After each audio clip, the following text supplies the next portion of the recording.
Good morning. Good morning. Good morning at home. Good morning at home here in Unity Hall. Good morning. Good morning.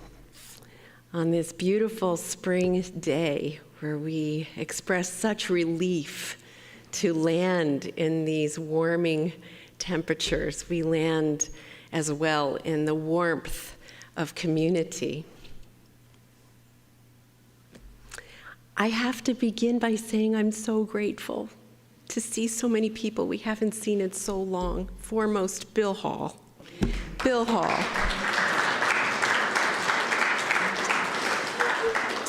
Who has been through so much with Sheila right beside you. Danielle, welcome home. Danielle, so good to see you. Danielle serves on our board and has been away for months and now is back with her family. I hope your robust children are down the hall. Yes, they are. And all the rest. Remember that on Gilligan's Island? They named all the characters and all the rest. And it was one person. We are all so important as part of this community. And so remember the importance of those who came before, the Nahantic and the Mohegan people, who made this land their home, this land upon which we now worship and work and live, and we honor them. We honor them as we land here on Sunday morning after weeks full of joy and sorrow and confusion and grief. We are reminded of that with these beautiful flowers here in the room where we mourned the death and celebrated the life of Jean Martin just yesterday. We're so grateful for that life. We still feel the vibrations of that gathering this morning. And this morning we say, as we do every week, welcome to All Souls. Where all souls are welcome, you are joyfully called this morning to worship. And so we join our voices in singing a hymn that is not familiar to us. I thought we would sing Spring Has Now Unwrapped the Flowers because I picked this hymn when it was 25 degrees this week. So I thought by singing this, maybe we would, bring spring to us. It's not a hymn that we sing very often, so you have hymnals underneath if you want to. Those of you who read music, if you want to follow along, it's number 63. Gary, very generously, you're going to see a very high E. Gary very generously has brought the key way down for us mere mortals. And so let us join our voices and sing robustly, Spring Has Now Unwrapped the Flowers. I invite you to rise in body and or in spirit.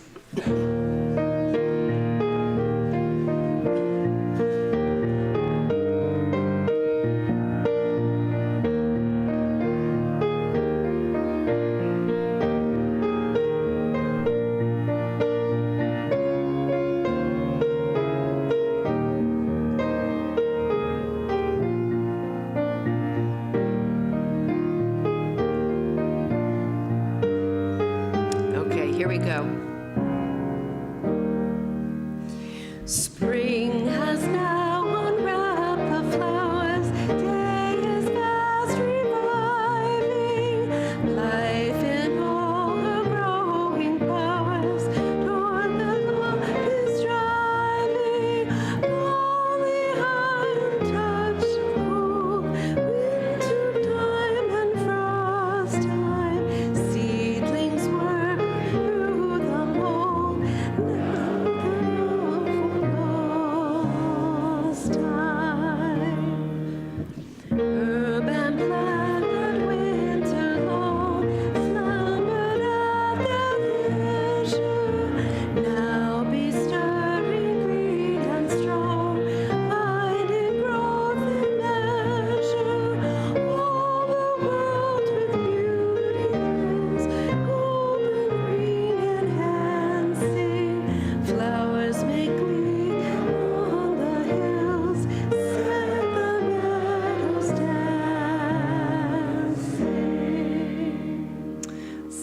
pretty, right? So pretty.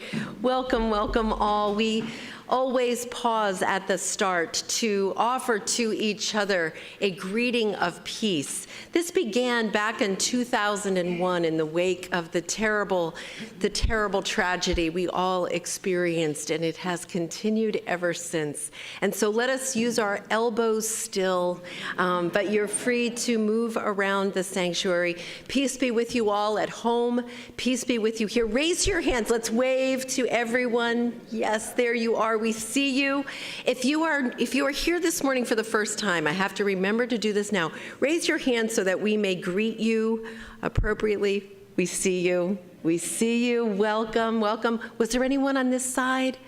All old shoes on this side of the sanctuary. All right, we see you here, though. Peace be with you all. Let us make a joyful noise.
It's great.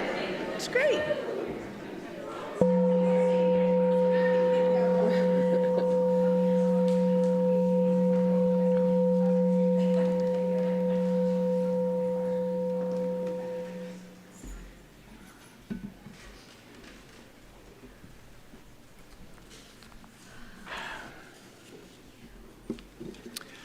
Each morning we light the chalice as a symbol of our faith. May the earth continue to live. May the heavens above continue to live.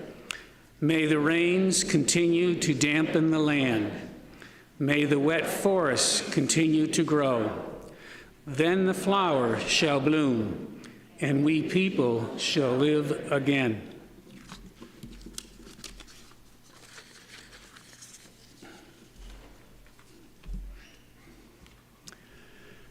Each week, we also light a candle of peace. This week, we light this candle for the children who are the victims of wars all over the world.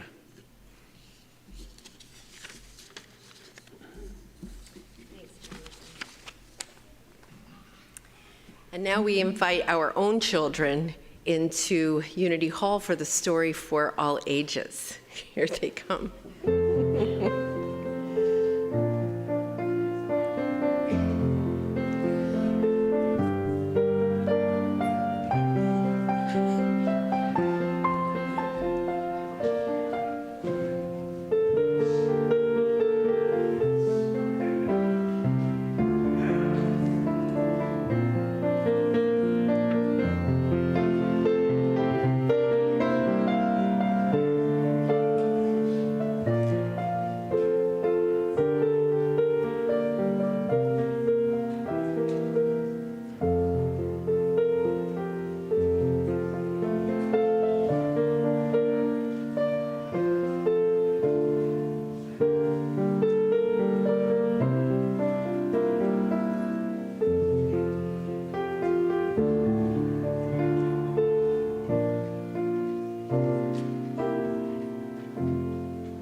Good morning. In this month that contains Earth Day, as we work our way towards that, we think about our seventh principle, respect for the interdependent web of existence of which we are all a part. And for you children, you might think of that as care for the earth. And this story relates to that. Water is the first medicine, Nokomis told me. We come from water. It nourished us inside our mother's body, as it nourishes us here on Mother Earth. Water is sacred, she said. We stand with our songs and our drums. We are still here. The river's rhythm runs through my veins, runs through my people's veins. My people talk of a black snake that will destroy the land, spoil the water, poison plants and animals, wreck everything in its path. When my people first spoke of the black snake, they foretold that it wouldn't come for many, many years. Now, the black snake is here. Its venom burns the land, courses through the water, making it unfit to drink. Take courage. I must keep the black snake away from my village's water. I must rally my people together to stand for the water, to stand for the land, to stand as one against the black snake. It will not be easy. We fight for those who cannot fight for themselves, the winged ones, the crawling ones, the four-legged, the two-legged, the plants, trees, rivers, lakes, the earth. We are all related. Water has its own spirit, Nokomis told me. Water is alive. Water remembers our ancestors who came before us, she said. We are stewards of the earth. Our spirits have not been broken. We are water protectors. We stand. The black snake is in for the fight of its life. There ends the story. So we're going to go to class and we're going to talk about ways that we can fight the black snake, which, right, is an image, representation for all of the things that are harming the earth. And we're going to figure out how we can care for the earth better. Thanks. And if you could sing us out with Trees of the Field, that would be wonderful.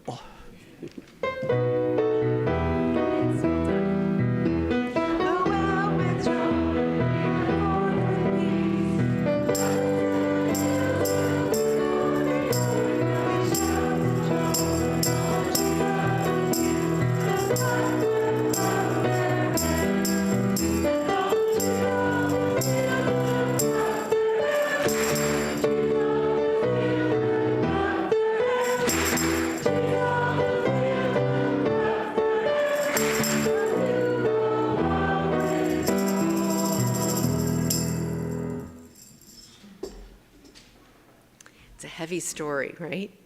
It's a heavy story, I know. We land here in this moment in which we take a moment or two or three to witness each other's lives, the witnessing being part of our commitment to each other.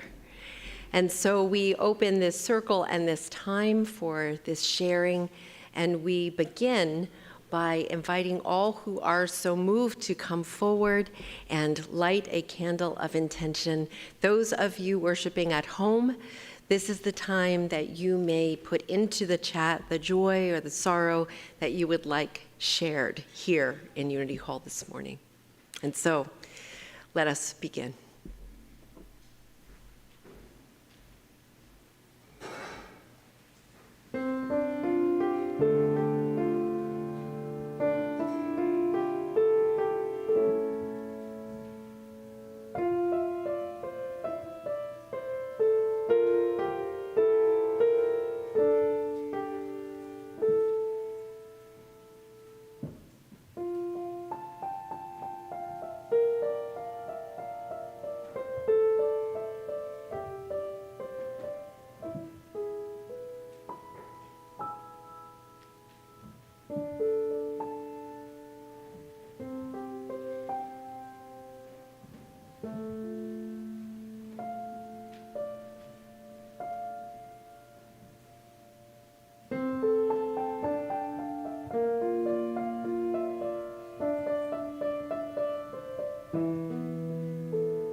And so let us open our hearts and our minds to all that has been shared. Kyle shares that he is grateful to be recovering from depression and the joy that a new kitty hasn't hurt that recovery. And Kyle thanks all of us for our support. Welcome home, Jade, right, Kyle? Maria Barais, this is a heartbreak. Maria Barais rests peacefully for Taylor Hawkins. Taylor Hawkins was the drummer for the Foo Fighters, a great band. I'm a huge fan. Really difficult. Addiction is a terrible battle, as Maria says, and I'm sorry that Taylor lost that battle. May you rest in peace.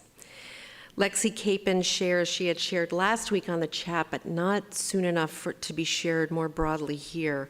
3 of her relatives, in-laws, traveling from Turkey, are on their way here to the United States. They will be living with Lexi and her family. And 3 traveled. 2 are on their way now to Lexi and her family, and 1 remains in detention, a 20-year-old woman. So we hold her in our hearts and our thoughts, and all of this family in this tremendous transition. Okay, so let's go online and see what we see.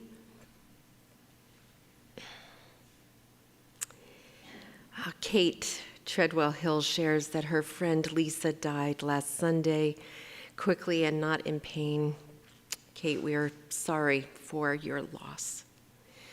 Carol Thompson shares that one of her friend's daughter is dying with cancer as well.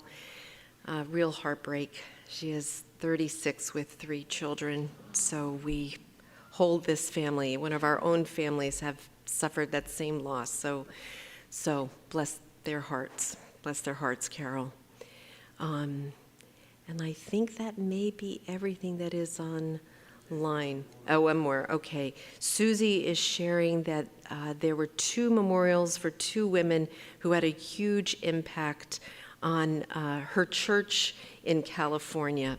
So grateful that that community, like our own, is gathering in person for these memorial services. Yes, absolutely. Absolutely. All right, let us gather up and in a communion of prayer and meditation hold all that has been shared and all that is held in the sanctuary of our hearts as we enter into prayer and meditation together. Spirit of life and of love, and all the ways that Spirit is understood and held. We hold the sorrow that is coursing through the hearts of so many here gathered, while also relying on the joy of a new day to bring us through any sorrow and grief that we hold. While we enter this month of particular attention to the earth and its well-being, we give thanks for the turning of the seasons, for the green that is making its way toward our days. We give thanks for our days, for the blessing of community. We give thanks for all this day may bring. And we say, Amen. Amen. Let us enter into a time of silence together.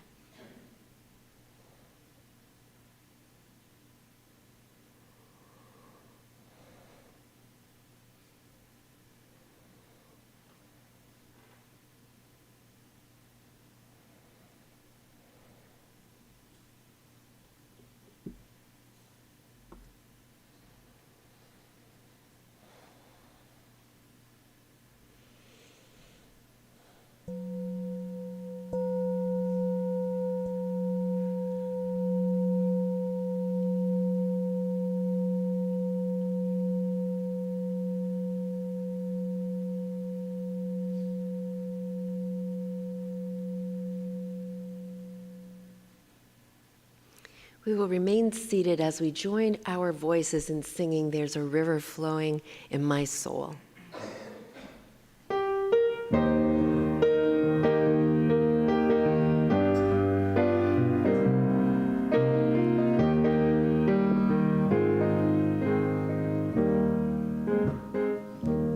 There's a river flowing in my soul. There's a river flowing in my soul.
The reading this morning is from Cherishing Our World, Avoiding Despair in Environmental Justice Work by Adam Robersmith. From Justice on Earth, People of Faith Working at the Intersections of Race, Class, and the Environment.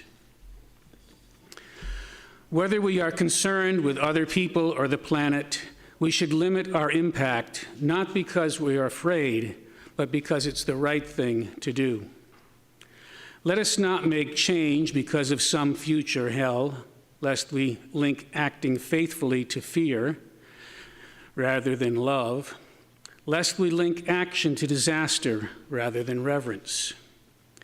It is time for each of us to make one more choice that decreases the impact we have on the earth, to use less to enrich more. Let us make change because it is the right, respectful, loving thing to do now. Let us make more room for the other forms of existence that share the planet with us: human, plant, animal, mineral. Let us make change because sin, breaking the relationship with that which we value and love, is not fun. If we act out of our love for this earth and all its inhabitants, we can avoid despair.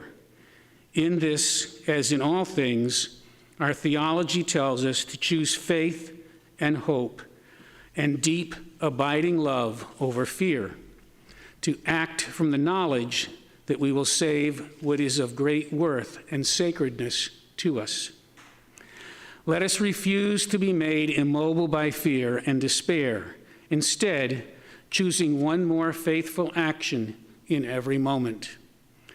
Let us remember universalist heritage and use that wisdom to chart a just, holy, and sustainable path forward.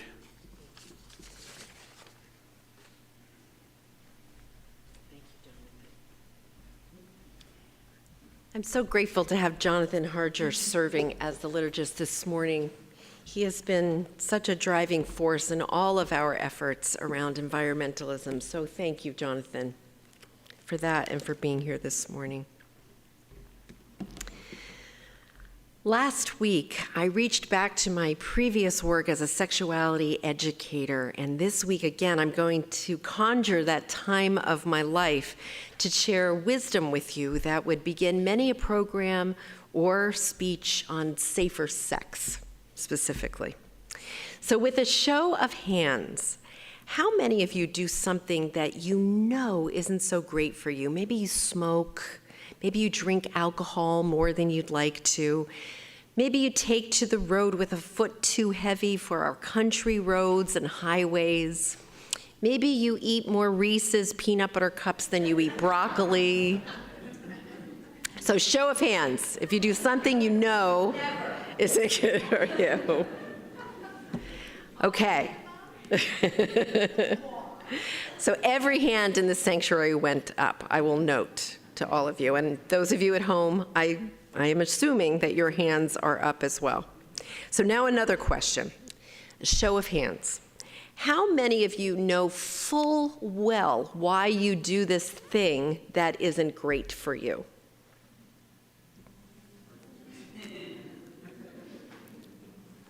Most of you. Most of you. So caring for the earth is a lot about behavior change. Changing harmful human behaviors that impact the earth.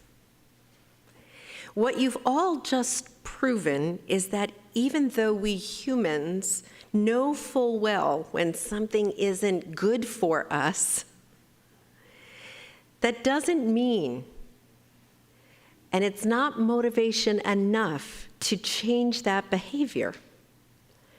So it is for the way that we treat the earth. We know that a lot of our behaviors aren't good for the earth, but knowing isn't enough to get us to change, if only it were that simple. As well, scaring people with the truly terrifying consequences of climate change doesn't seem to shift behavior either. Note the raging fires on the West Coast, the seemingly never-ending drought in California and other areas of the country. I travel to California every year to see my in-laws by plane. Yes, I hear myself.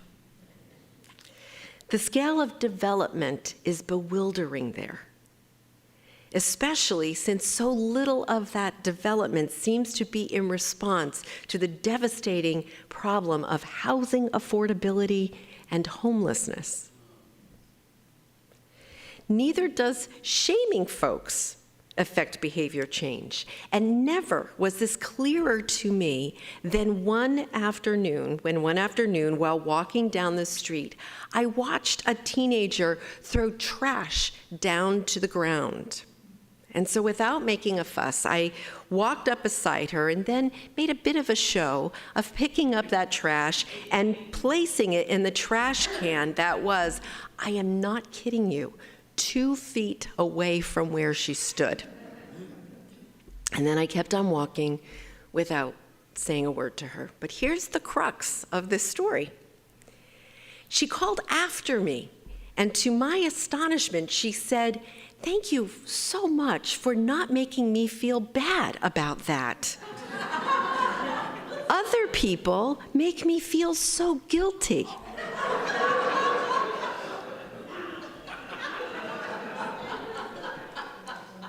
I was flabbergasted.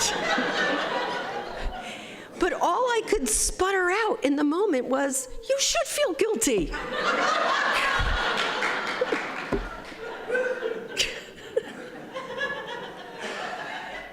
It's the weirdest thing, I know. And she was so sincere. I mean, thank you so much. Then what will move us to do the right thing for the earth? Adam Robersmith, who some of you may remember was a guest preacher back in February, who serves our congregation in West Hartford, he offered up inspiration taken from old-time Universalist theology. And this is a compelling theory. Adam takes us back to the 19th century. Hosea Ballou was a prominent theologian of that time. He wrote the Treatise of Atonement, which really was the blueprint for the theology that said that salvation was available and is available to all and offered by a loving God. So in the early 19th century, this was quite revolutionary when more Calvinist theology around heaven and hell really carried the day. So that's Ballou. So Ballou counsels us on arguments still being debated all these centuries later. So hear his words. Ballou says that all who preach the doctrine of future punishment have relied on the terrors of that punishment to induce people to be pious and virtuous. And yet they know that the most vicious and most abominable people have been brought up from childhood to believe that doctrine, and at the same time, they have been educated in the belief that sin brings many enjoyments in this world. They have been educated in the belief that sin brings many enjoyments to this world. So Adam invites us to consider Ballou's thinking and then asks, is sin truly fun? Conversely, and more pointedly, does disrespect of self and others count as pleasure and valuable? And then Adam invites us to consider this in terms of environmental sin. He says, living lightly on the earth is sometimes portrayed as having to give up all that is fun and freeing, that somehow we are losing something by increasing fuel efficiency, recycling, composting, and no longer using incandescent light bulbs. Do we truly lose anything by using a different light bulb? Adam asks. by recycling or composting? Are we somehow freer by disrespecting the earth on which we live? Is this sin fun? Is environmental sin, ecological degradation, is it a pleasure, Adam asks? What do you all think? No. Like all behavior change, all of these that he names require some adjustment, but does it mean that we are somehow less free or fun? No, it does not. And that said, truth be told, even if we aren't less fun, maybe we do become a little bit more persnickety when we start making these behavior changes. Since Kate and I started composting, I have been known to reach into a garbage pail to take out a banana peel, wrap it up, and bring it home to our compost bucket. But I like to think that makes me more fun.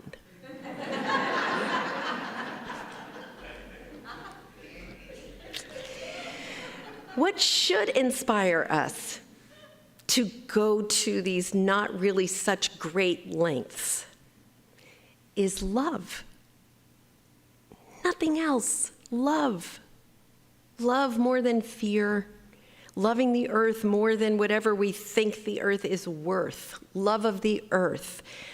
Not shame, not guilt. Love. And a deeper understanding of the earth's value. And so I know I'm leaning really heavy on Adam this morning. It's because this essay is so beautiful. Hear the wisdom from this same essay when he says, "Is the earth itself without value? Are the nourishments, life-sustaining cycles, and blessings of this world only worth saving because we should be afraid of some hellish future? Our climate discourse, Adam believes, has failed because we as people have not understood the real value of our environment. Our environment is not valuable because it has a financial equivalent. It is not valuable because scientists and some activists tell us that if we do not stop sinning against the earth, we will create an apocalypse, although we certainly will. The earth is valuable, Adam says, because it is good and it is dynamic. It is a good and dynamic ecosystem. If people, creatures of this earth, have worth and dignity, we must recognize, Adam says, that the earth itself, the home and origin of all these creatures, has worth and dignity as well.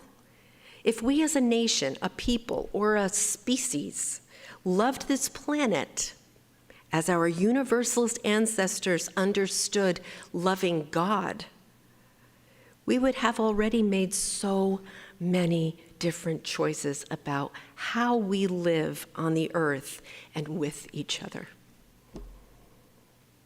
So ends his wisdom.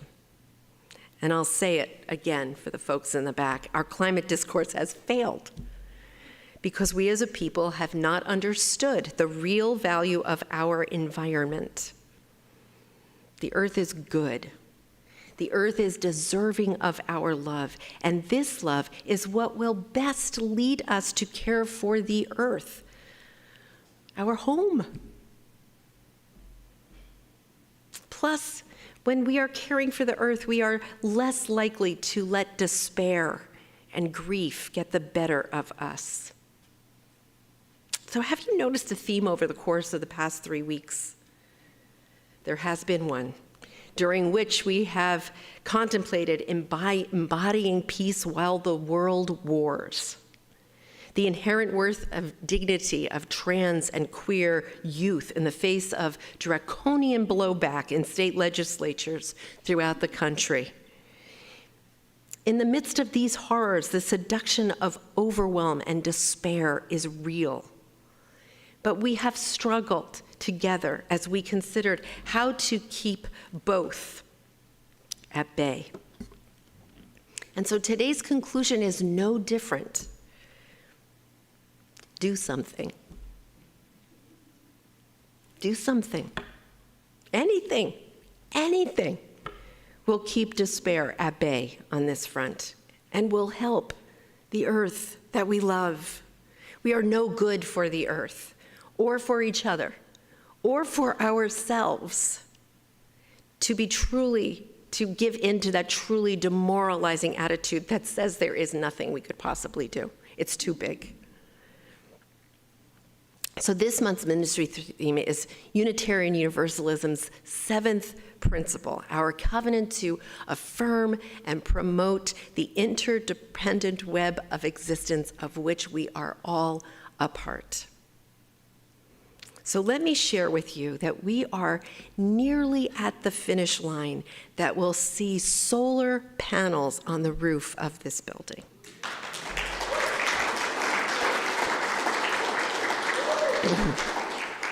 And I want to thank Jonathan Harger and Katrina Burkhow and Janet Beebe, all three of whom are in the sanctuary this morning. I'm going to choke. But these three really, really pulled the weight for that.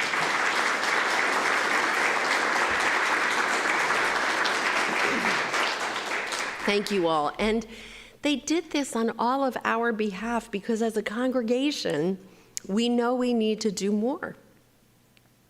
At the April board meeting of trustees, there will be further discussion of what more we can do as a congregation to decrease our footprint on the earth as a community. So you'll be hearing more about that soon. Stay tuned. And then on April 24th, the service will focus on the many ways that we each as individuals, as households, can care for the earth more deeply and the way some souls have done so.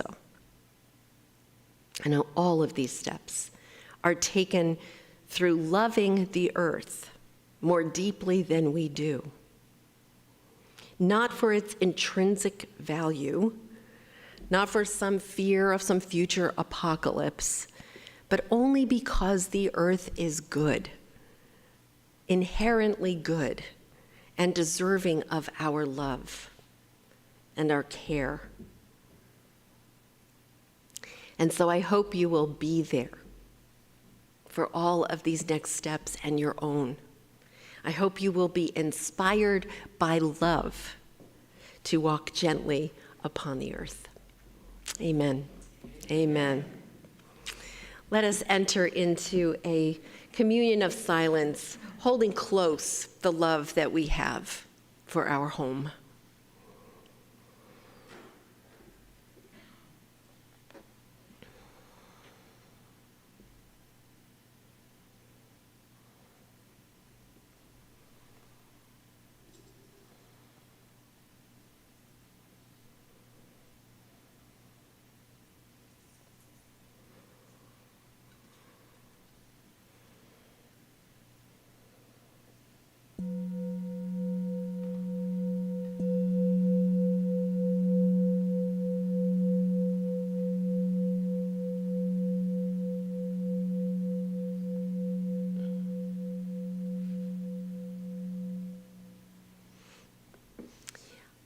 I invite you to rise in body and or in spirit, and we will join our voices in singing our closing hymn, Rising Green.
Please join in saying our closing words as we extinguish the chalice. Whoops. But our work is not yet done. May our spirits be renewed and our purpose resolved as we meet the challenges of the week. The chalice flame is extinguished until once again ignited by the strength of our communion.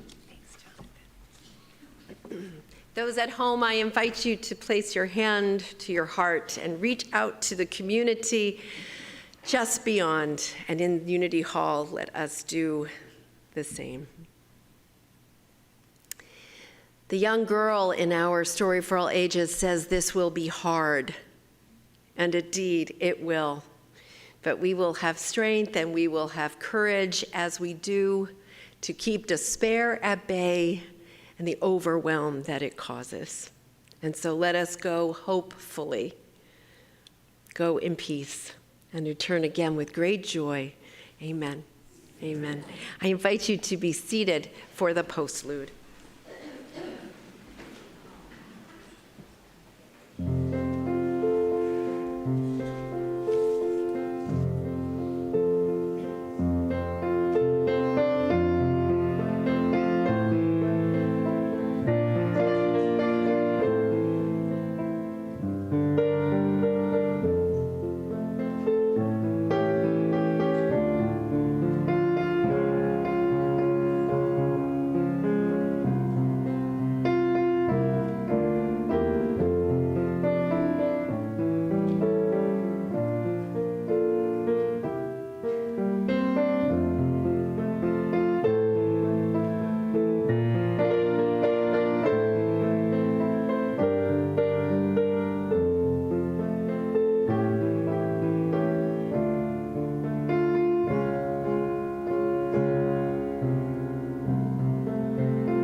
Definitely a fan favorite, right? Oh, lots of accolades from the chat too, Gary. Thank you so much. And thank you, Jonathan, and thank you, Jesse and Tammy, for helping with this service. So a couple things for you to know.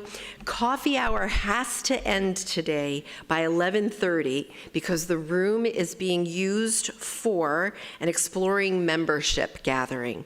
So, so try to wrap up, or else we'll kick you out, lovingly, at about 11:20 or so. And those who are interested in learning more about All Souls and about Unitarian Universalism, we're going to gather right here in Unity Hall and probably start striking these chairs relatively quickly. There's plenty of room over on this side of the sanctuary for that. Beautiful banquets, bountiful banquets, is an All Souls fundraiser. We're looking for hosts to offer for a meal in their homes. Other souls will make a donation to the congregation as a fundraiser for the church. Karen Ether-Waring is here today. You can see right there. If you have questions or this piques your interest, talk to Karen. Katrina is also helping with this. She's also hosting coffee hour this morning, so she's a little busy. Talk to Karen if you have questions. Choir is beginning with our new choir director this Thursday at 6:15. It's so exciting. If you've ever given even half a thought that you might like to sing, this Thursday at 6:15 would be a good time to come by. And Catherine is so wonderful. You'll enjoy meeting her. The Zoom coffee hour begins now. The link is in the chat. So I wish those at home a fare thee well, and to those of you here, we'll see you next week. Caitlin and David Horst, our affiliated community minister, are leading the service next week. Yes, thank you as always for your financial support. Paul has a basket there if you'd like to put your offering there, and thank you again for being here this morning. Yes, if you remember to bring pasta, there is the tub right here. Come on up and do that. Thanks to everybody. Bye-bye.